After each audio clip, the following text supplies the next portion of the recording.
I think that we should pay for media. I think the idea of media being free, it totally like inverts the relationship, as in like we are the thing that's the product, not the product itself. Like we are what's being sold. That's why it's free. What's the fix? I think the fix is building, like I think one of the things that you've done really well is you've actually monetized your content. Like you've built communities of people to monetize your content. Still indirect monetization though. True. I put out a podcast, I should get paid for that. Yeah. Instead, I get paid for maybe 1% of those people will buy something from me one day. Everybody's listening to this is paying for it. My Okay, podcast the is on a paying with private feed. attention, I guess. No. Yeah. It's a private feed. You actually have to pay to listen. Oh, got it. Yeah. Oh, that's interesting. Yeah, But then the problem is then it doesn't get into the general ether. for sure. Which is a problem for a lot of people. Not necessarily for me, because I have like a big desire not to grow past a certain audience. I grew up with like a lot of famous family members, and it was a bit overwhelming. And so that's never been a goal of mine. But yeah, the way I think about like cool creative models for the future though of how we monetize media, one thing I did as an experiment is we launched the original podcast as NFTs. That did super well. And a part of what we did is a thing I call meme farming, where people, and we like manually did it, but I have a vision for platforms in the future. And like what I'm doing with this podcast is basically trying to get 10,000 paying subs over the next 5 years, are obsessed with these ideas like advertising, propaganda, the business models of media. And I can kind of be a funder of other people who are listening who want to go build these products out. I can connect people. It's almost like this weird little launch pad to start building new business models of media. But some of the ones I've experimented with are the meme farming, which is basically people can go and find their favorite parts of a podcast and mint that section specifically that like they really like relate to, and can resell it or whatever. Another thing I'm really excited about that it seems more likely to happen than it did in the past would be prediction markets on content, specifically on live streaming. Like people can take a bet. Like I bet Rogan is going to say vegan 7 times in this episode, and it actually becomes a skill game, because if you listen to, we use Kill Tony as an example. If you can like bet if like Hans Kim is going to be on this episode or not, and you've been researching like they're kind of on the outs right now, they don't really know what's going on or who the guest is going to be, and then people can actually just start taking bets. And the Kill Tony subreddit is an insane group of obsessed people who are like analyzing everything, and it's actually like a skill game. The direct monetization, I think, will be solved with technology, and it's slowly being solved as we speak. In fact, if when you go to a wrong webpage, you go to skyking.com/SFFFF, whatever, it'll say 404 error. Yeah. So actually a 401, 403, there's actually a number for it where it's a payment error.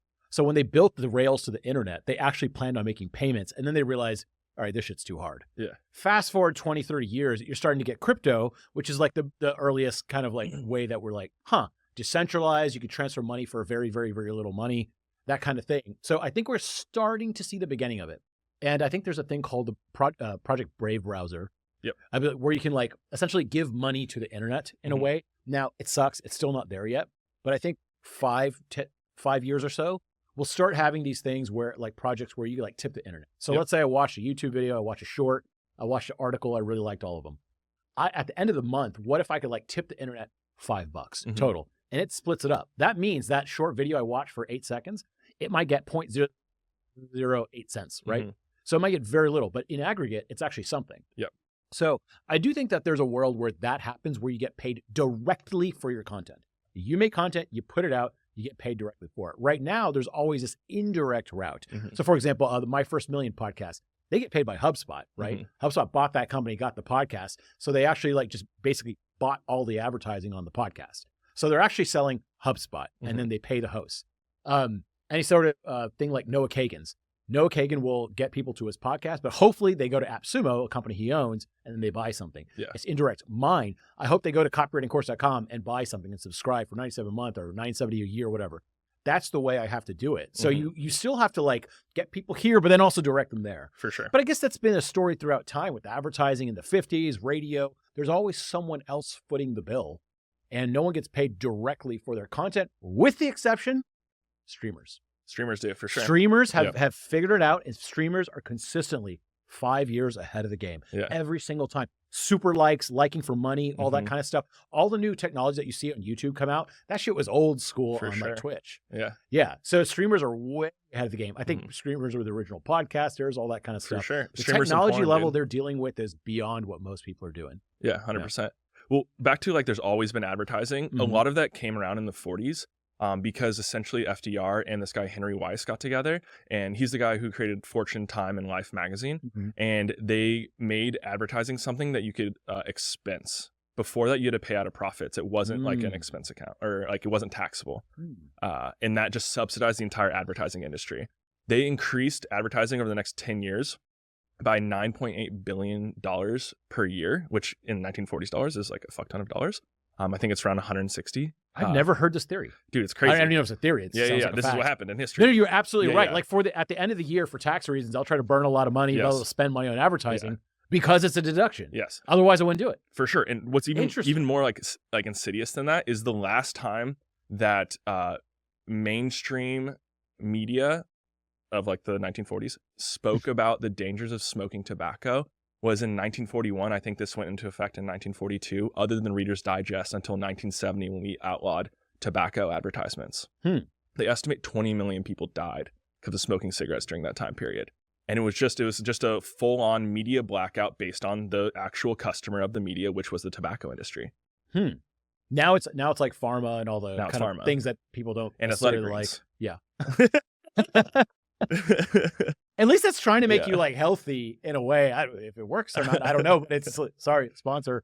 But at the same time, it's trying to make you healthier. Yeah, like that's the goal, I think. Yeah, and also take your money. Just kidding. I've tried sponsorships on the podcast. The problem is like, I think Tim Ferriss has a good approach to it. He's always had a good approach of like, he's big enough and rich enough to where he's like, I don't care about your money. In fact, I do remember a really cool thing where he took off all advertising because he was just like, I don't need the money. Let's just see what happens. Yeah. Turns out people actually like the advertising because they know that he vets the advertisers and will only promote stuff he really likes. See, I don't believe him.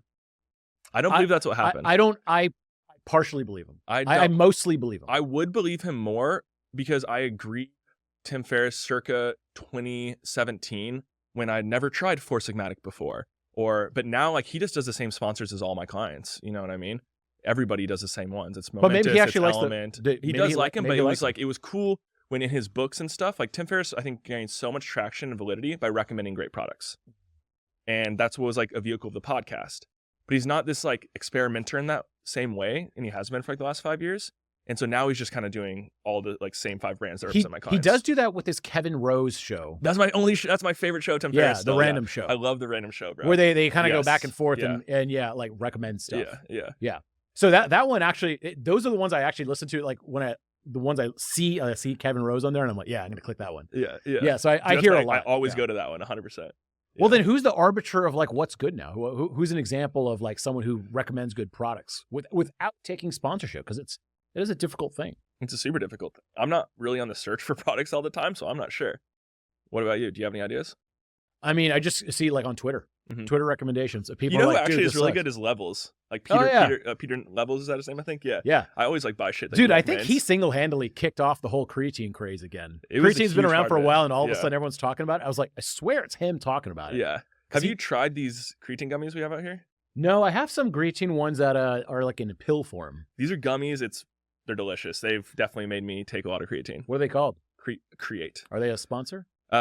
We work with them on some clients, and they give us free product for the show. But nice. They are actually, I eat them every day. Yeah, we have a ton. Yeah. We can give you before you bounce. I'll check them out. Yeah. That's one of those things where everyone's just like, you should take creatine. Does it really work? I mean, I don't know. I don't know how to tell.